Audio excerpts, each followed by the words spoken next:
안녕하세요. 대구부동산 수사입니다. 8월 26일 1일 브리핑 해보도록 하겠습니다. 3주째 상승세가 이어지고 있는 대구. 근데 한번 생각해 보셔야 될 거는 이게 3주, 4주, 5주, 6주 상승한다고 뭐 한 10주 후에 내가 팔 것인가 라고 생각해 보면 아니라는 거죠. 집을 사는 순간 파는 것은 최소 2, 3년. 네, 뭐 세금 부분 때문에 반드시 그건 생각해 봐야 되죠. 2, 3년 후에는 과연 어떤 일들이 펼쳐지고 있을까요? 자, 3주째 상승 이어가고 있고 전세는 아직까지 조금 약한 모습을 보여주고 있습니다. 자, 간밤에 파월이 이야기를 했죠. 요거는 9월 달이에요. 9월 달에는 금리가 현재 상태로 동결될 확률이 80%. 요거는 11월 달의 모습입니다. 11월 달에는 그 연설을 하고 나서 바뀌었어요. 연설 전까지만 해도 아니면 일주일 전까지만 해도 동결될 확률을 60% 이상으로 봤거든요. 근데 요것이 역전이 일어났습니다. 11월 달쯤 되면 금리를 한번 올릴 여지도 있겠구나. 자, 그리고 내년 1월입니다. 내년 1월. 내년 1월도 마찬가지. 5.75%에 머무를 수도 있겠더라. 아직 요거는 확률적인 부분이니까요. 아무튼 경기가 좀 안 좋아진다. 물가가 확실히 잡혔다. 느끼고 나서 한 6개월 정도 있어야지. 근데 그때 금리가 내린다 하죠. 지금 우리나라 당장의 금리 하는 총재님께서도 한 번 정도 더 올릴 수 있다라고 이야기하는 것은 무슨 자의적인 결정이 거기 딱히 있어 보이진 않습니다. 여기 미국 눈치 보는 게 아닌가 이런 생각을 해보고요. 우리도 한 번쯤 올릴 수 있겠구나. 그거 대비는 해두셔야 될 것 같아요. 그리고 추후에 한 6개월 후에 낮아진다고 했는데 지금 기름값이 계속 80불대. 그리고 여전히 뭐 인플레라든지 이런 것들을 경험하고 있는 상황이기 때문에 조금 더 길어질 수 있다. 또 하는 총재님께서 덧붙여서 말씀하셨던 것이 과거와 같은 저금리는 잊어라. 이런 고금리가 상당 기간 지속될 수 있다. 1년, 2년. 근데 금리 올라갈 때 단기적으로 계획 세워주시는 분들 계시잖아요. 오늘 테니팅 게시글을 하나 보다가 경제와 부동산은 멈추면 답이 없습니다. 어떻게든 잘 돌아가야 합니다. 그래서 2, 3년 후에도 정말 잘 돌아가고 있을까?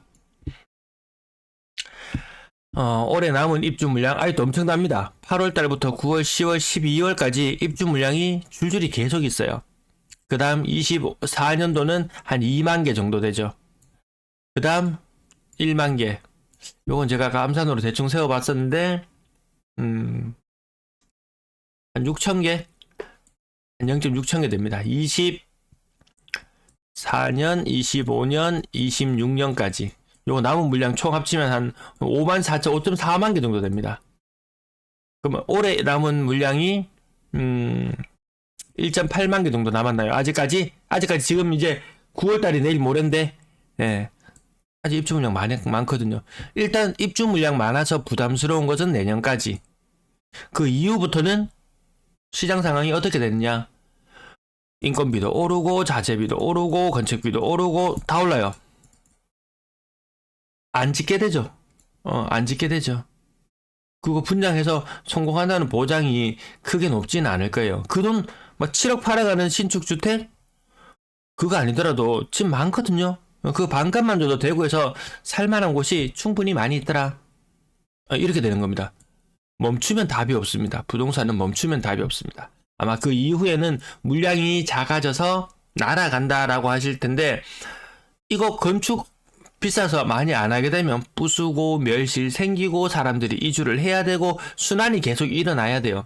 순환이 안 일어나는 시기가 찾아올 수도 있겠더라.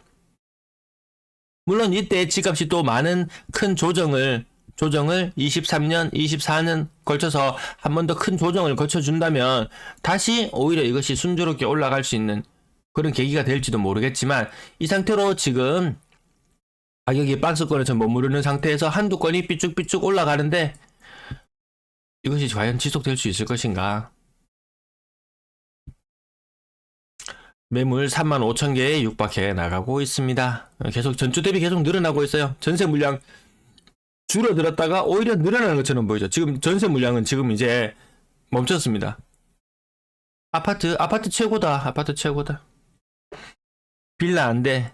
사기당하는 거 봤지? 원룸 안 돼. 사기당하는 거 봤지? 그렇게 아파트로 다 쫓아내가지고 왔음에도 불구하고 물량 여전히 계속 많이 있습니다. 이제 누구를 쫓아낼 건가요? 분양권 매도 물량 지난주 한 주 쉬었고요. 그때 3,883개, 지지난주에 3,883개, 이번 주에 3,999개입니다. 1년 전에 오늘 대비해서 3,465가 1년 전에 오늘이에요. 3,999. 시장 분위기는 좋아졌다고는 하지만 분양권 시장까지 온기가 다 도는 것은 아니더라. 일부 아파트 비싸게 삐쭉삐쭉 올라가는 거래들 보입니다. 요즘 근래 들어서 요 며칠 사이에 수성구에 뭐 효성 해링턴 플레이스라든지 몇 가지 아파트들 수성 골드 클래스라든지 갑자기 6억이 넘는 거래가 나오더라고요. 자, 그 낙수 효과가 과연 올 것인가? 그 온기가 아래쪽 시장까지 퍼질 것인가? 라고 봤을 때 제한적일 수 있다. 자, 동네별로 웬만하면 늘어나더라. 감삼동 110에서 118. 뭐, 요런 식으로. 웬만하면. 진천동 120에서 126. 나머지 지역들도, 지난 2주 대비 116개, 일주일에 한 50개씩 늘어났으니까, 동네별로 꽤 늘어났습니다.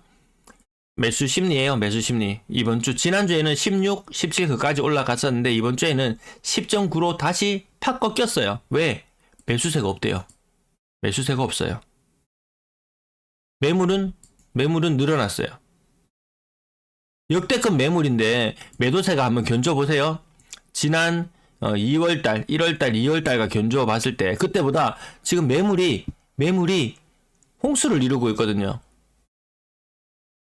31,000에서 34,000개로 매물이 10% 늘어났어요.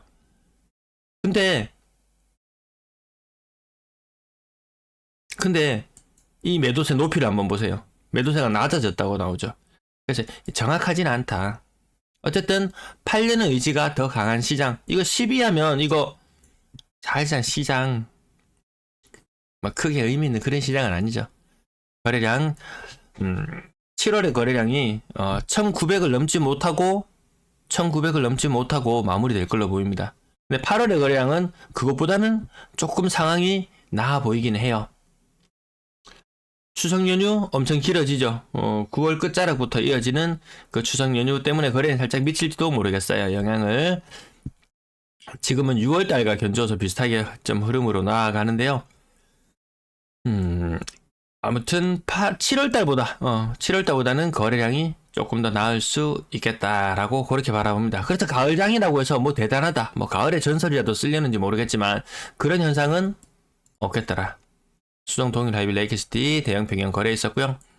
대형 평형 C가 마른다라고 이렇게 이야기하는 분도 계시는데 매물 찾아보니까 많았습니다. 캐시볼드 값가 4단지 41평형 30% 버머 에일리넷들 요거 30평 7억. 수동 효성 애니턴 플레이스 40평입니다. 40평 7억. 40평이 7억이에요. 이 편의 세상 버머 6억 6,900. 6억 중반까지 힘차게 올라가죠. 진짜 이것도 얘도 올라갑니다. 동대구 이안 센트럴디도 6억대 거래가 계속 이루어지고 있고요. 이런 가격이 나오죠. 지금. 만약에 이 인근에 새로 분양을 한다고 한번 쳐보십시오. 그럼 분양가가 얼마 하겠어요? 분양가가 주변 가격보다 저렴하다. 그것이 분양을 하는 이유였는데 사기만 사면 모른다는 게 있었으니까 분양가가 너무 내질러 버렸죠. 그래서 이 가격이 신축을 분양한다면 7억일 텐데 인근에 분양을 한다면은 성공할 수 있을까요? 성공을 예측하기는 어렵겠죠. 시장이 오히려 멈춤으로 가지 않을까. 뭐 일부는 이야기하죠. 입주 물량이 이제 25년 이후부터 적어 25년도 적지 않습니다. 1만 세대 입주면 26년부터 입주 물량이 적어진다. 그러면 25년부터 반응하는 사람들이 있겠죠. 그럼 이때부터 난리 난다라고 이야기하겠지만 오히려 저는 시장이 멈출 확률이 조금 더 있지 않을까 그렇게 바라보고 있습니다. 효성 해링턴 플레이스 얘들 삐쭉삐쭉 올라가는 애들이 과연 시장 전체 시장을 인도해 줄 것인가.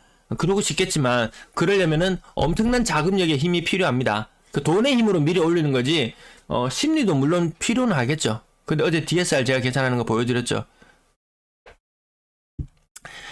심리만으로 안 되더라. 안 되더라. 그 심리를 더 부채질 하려니까 결국 불쏘시개인 돈이 필요한데 그 돈이 나올 구석이 없더라. 캐슬 볼드파크 5단지 10억까지 갔었어요. 10억까지. 수성 효성 에링턴 블레이스는 9억 5천까지 갔지만 이거는 뭐 복층이라서 이렇게 갔죠. 이 세월을 이겨내지는 못하더라. 2006년시 황금동, 아마 동네로는 뭐 학군이나 이런 걸 봤을 때는 중동보다는 황금동을 더 선호하시겠죠.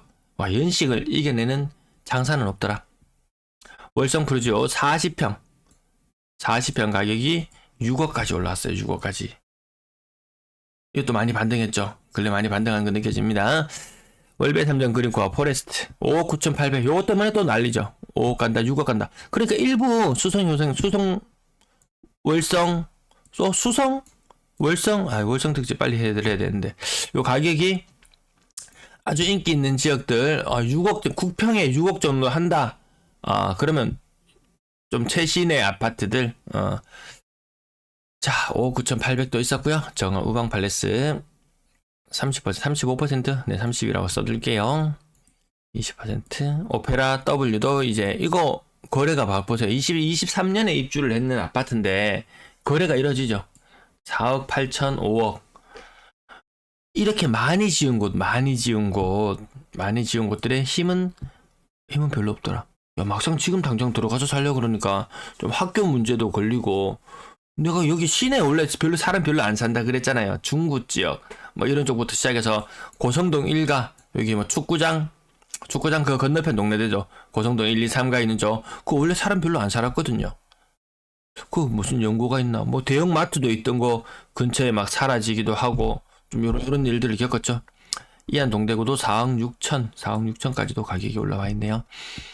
상인 화성파크드림 2단지 33평형 4억 5,500. 옆에 분양하는 상인 센트럴 자이는 분양가를 막 7억 8억을 생각하고 있는데 이 눈높이가 맞겠냐고요. 옆에는 4억이고 이 10년 이제 지어질 때쯤 되면 한 15년, 연식이 15년 차이 난다 손 치더라도 이 집값이 2배인데. 월성 월드메리디앙 4억 5천, 저층이 4억 5천, 앞상 봉동 영무예 다음 거의 최신의 아파트. 이제 연식 오래된 아파트는 이런 가격 상단 부분에 끼기도 힘들어요. 뭐 재건축 관련하고 뭐하고 해서 가끔 띄엄띄엄 들어올 수는 있겠지만 여기 명함을 내밀기도 좀 힘들어졌다. 대륙 21 4억 2천, 30이라고 그냥 써둘게요. 이시아 폴리스터샵 평당 1,000만원. 평당 1,000만원 더 많이 올라가는 경우도 막 800에서 평당 1,000만원까지 느낌 납니다. 효성타운 1차 직거래였습니다. 직거래 4억 47평. 와, 이거 옛날에 부촌 그 명성들을 뒤로 하고 새로운 것들에게 자리를 내주고 있는 그런 모습으로 보여집니다. 다 같이 막 밀어 올리기는 힘들다. 일부 뭐 과거부터 시작해서 재건축 이 붐이 일기 시작하면서 아파트 값이 막 오르기 시작했잖아요. 그 정도까지는 느낌은 아니었던 것 같은데, 아무튼 재건축을 하기 힘든 이 고층의 아파트들, 물론 이것도 또 나중에 또 부동산 시장 분위기 띄우려면은 할 수 있어요. 일 저지를 수 있어요. 용적률만 가지고 장난치면 되거든요. 언제까지 용적률만 가지고 장난치면은 충분히 땅값은 오르게 만들 수 있다.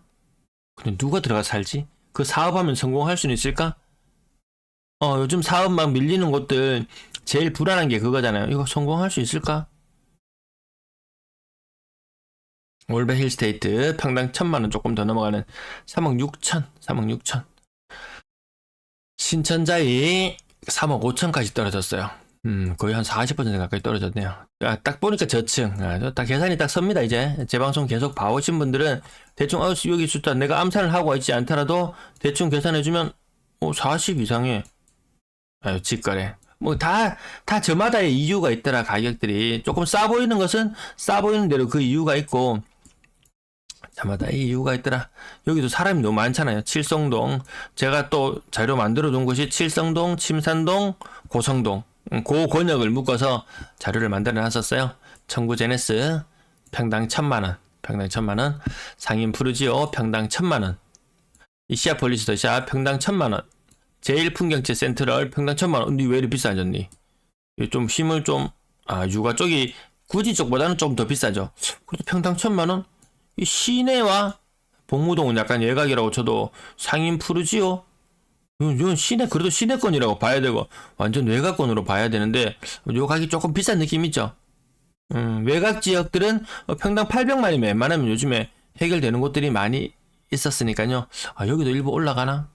낙수 효과가 여기까지도 영향을 미치나? 라고 생각하기에는 엄청난 거래들이 수반되어 줘야지 그것이 가능할 걸로 보여집니다. 성당 고롱아를제 가격 고점 대비 40%. 3억. 평당 1,000만원이 안 됩니다. 이게, 제가 기억하기로는 한 2016년, 17년, 아마 그맘때 가격이 아닌가 싶습니다. 지금 상당수의 아파트들은 그 시절의 가격에 머무르고 있는 것이 많더라. 뭐 평균적으로 35% 정도 떨어졌을 때는 가격이 2016년, 7년, 이맘때 가격까지도 느낍니다. 여기서 가격이 또 올랐으니까 2018년 그맘때 되면 한 25% 떨어지면 이 정도 느낌 날려나요? 2018년 혹은 2019년.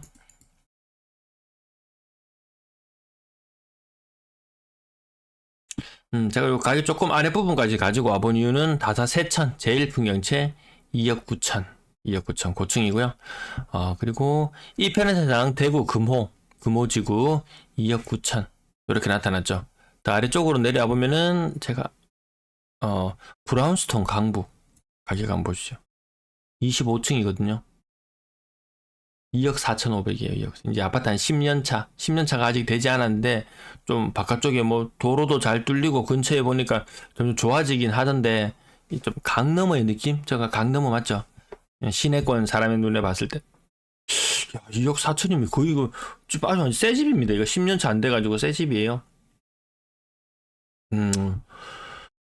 세천에 현대 써낸빌 대구 2억 5천 이것도 완전 새 집이거든요.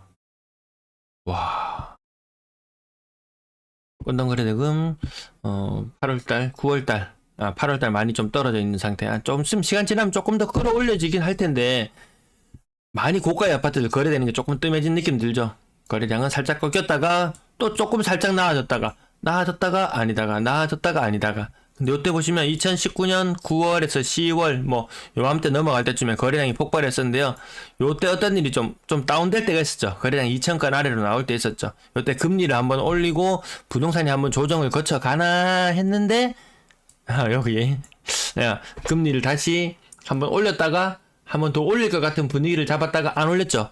그러니까 부동산 시장이 다시 한번 출렁했다가 또다시 20년 코로나가 오면서 돈이 풀리고 금리가 확 떨어지면서 본격적으로 그거 봐 부동산 시장 너희 부동산 시장 죽이고는 갈 수 없어 우리 경제 성장률에 얼마나 크게 일조를 하고 있는데 부동산과 함께 갈 수밖에 없어.